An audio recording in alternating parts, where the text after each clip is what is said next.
रात हमेशा शहर को दो हिस्सों में बांट देती है। एक हिस्सा रोशनी में नहाया होता है, जहां शीशे की इमारतें, महंगी कारें और हंसते चेहरे दिखाई देते हैं। और दूसरा हिस्सा अंधेरे में डूबा होता है, जहां लोग चुपचाप जीते हैं, चुपचाप सहते हैं और चुपचाप अच्छे इंसान बने रहते हैं। आज की कहानी इन्हीं दो दुनियाओं की टक्कर है, जहां दौलत हारती है और इंसानियत जीतती है। मुंबई के समुद्र किनारे एक आलीशान महल खड़ा था, राजवंश हाउस। दूर से देखने पर वह किसी 5 स्टार होटल से कम नहीं लगता था। कांच की दीवारें, सफेद संगमरमर की सीढ़ियां, विदेशी कारों की लंबी लाइन और अंदर काम करते दर्जनों नौकर। इस घर की मालकिन थी इरा राजवंश, देश की जानी मानी उद्योगपति। उनके पति की मौत के बाद उन्होंने अकेले बिजनेस संभाला और कंपनी को नई ऊंचाइयों पर पहुंचा दिया। दुनिया उन्हें आयरन लेडी कहती थी, पर एक जगह वो कमजोर थी, अपने बेटे कबीर के सामने। कबीर राजवंश, उम्र 30 साल, पढ़ाई विदेश से, सोच कारपोरेट और दिल शायद कहीं पीछे छूट गया था।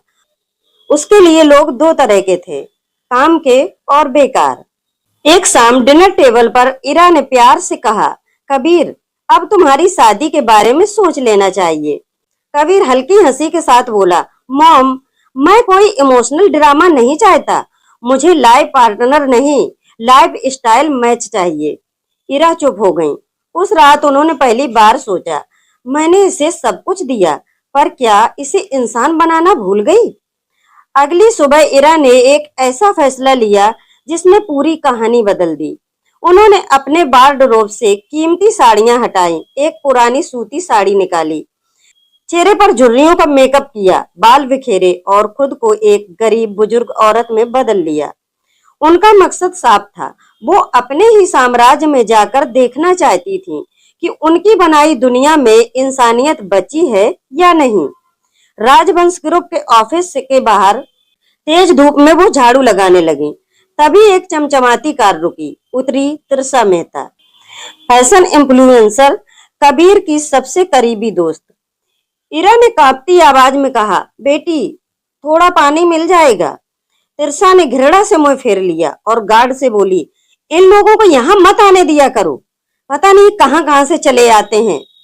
ये बोलकर वह बुरा सा मुंह बनाती हुई अंदर चली गई और इरा का दिल अंदर से हिल गया। लेकिन किस्मत ने उन्हें निराश रहने नहीं दिया। थोड़ी देर बाद एक लड़की दौड़ती हुई आई। माँ जी, यहाँ बैठिए, धूप बहुत है।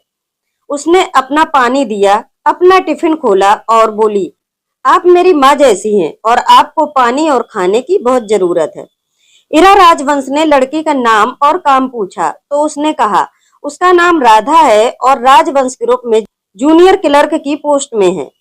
वह साधारण कपड़े, साधारण नौकरी, कंपनी में जूनियर क्लर्क थी, पर दिल बेहद अमीर। अगले दिन इरा ऑफिस की लॉबी में बीमार बनकर बैठ गई। स्टाफ ने नाक भौं सिकोड़ी, गार्ड ने धक्का देने की कोशिश की। तभी राधा चिल्लाई, हाथ मत लगाइए, ये इंसान है, सामान नहीं। मैनेजर बोला, नौकरी चली जाएगी तुम्हारी। राधा ने अपना आई कार्ड उतार कर कहा, अगर इंसानियत की कीमत नौकरी है तो मुझे नौकरी नहीं चाहिए। पूरा ऑफिस सन्न रह गया। उसी वक्त कबीर आया। उसने सब देखा, फिर भी बोला, कॉर्पोरेट दुनिया में सेंटीमेंट नहीं चलता। उसने उस बुजुर्ग महिला के ऊपर पैसे फेंके। राधा ने पैसे उठाकर सम्मान के साथ लौटा दिए और कहा, हम गरीब हालात से हैं, सोच से नहीं। ये शब्द पहली बार कबीर के दिल में चुभे। कुछ दिन बाद राधा कंपनी का सामान लौटाने राजवंश हाउस पहुंची। दरवाजा खुला और सामने खड़ी थी वही बुजुर्ग औरत, लेकिन अब शाही साड़ी में, असली रूप में, इरा राजवंश। इरा की आवाज सुनते ही राधा के पैरों तले जमीन खिसक गई। इरा बोली, जिसे तुम मामूली समझते थे, उसने मुझे भूखे पेट में खाना खिलाया। कबीर भी स्तब्ध रह गया। वो आप थी? वह हकलाते हुए बोला। तभी दरवाजा खुला। तिरसा अंदर आई और बोली, आंटी, ये लड़की अच्छी नहीं है। इसके पिता ने आपकी कंपनी से 50 लाख चुराए थे। कमरे में सन्नाटा छा गया। कबीर का चेहरा सख्त हो गया। राधा रो पड़ी। मेरे पापा चोर नहीं थे, उन्हें फंसाया गया था। इरा ने तुरंत पुराने रिकॉर्ड मंगवाए। जो सीसीटीवी फुटेज चोरी हुआ था उस पेन ड्राइव को ढूंढ निकाला गया। स्क्रीन पर जो दिखा उसने सबको हिलाकर रख दिया। राधा के पिता चोरी नहीं कर रहे थे, वो चोरी रोक रहे थे और असली गुनहगार था विक्रम राजवंश, कबीर का चाचा और कंपनी का डायरेक्टर। उसने गबन किया और इल्जाम राधा के पिता पर डाल दिया ताकि कंपनी के शेयर उसके हाथ आ जाएं। बदनामी सह न पाने के कारण राधा के पिता को हार्ट अटैक आ गया और उनकी मृत्यु हो गई। राधा टूटकर रो पड़ी। इरा कांप गई। कबीर के हाथ से गिलास गिर गया। पहली बार उसे समझ आया, अहंकार सिर्फ दूसरों को नहीं, सच को भी कुचल देता है। इरा ने एक प्रेस कॉन्फ्रेंस बुलाई।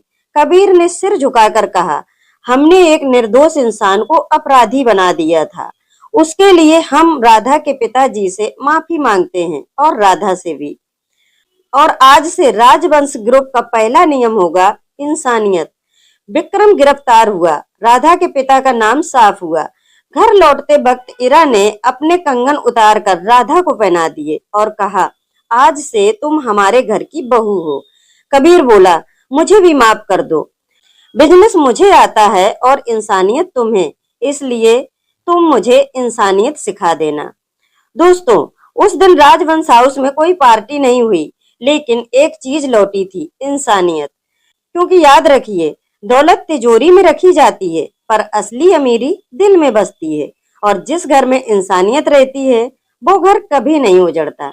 दोस्तों, कैसी लगी आज की कहानी? कमेंट करके जरूर बताएं और आपके अपने YouTube channel Tara the story teller को सब्सक्राइब करना ना भूलें और बेल आइकन जरूर दबाएं ताकि आपसे कोई कहानी मिस ना हो। धन्यवाद।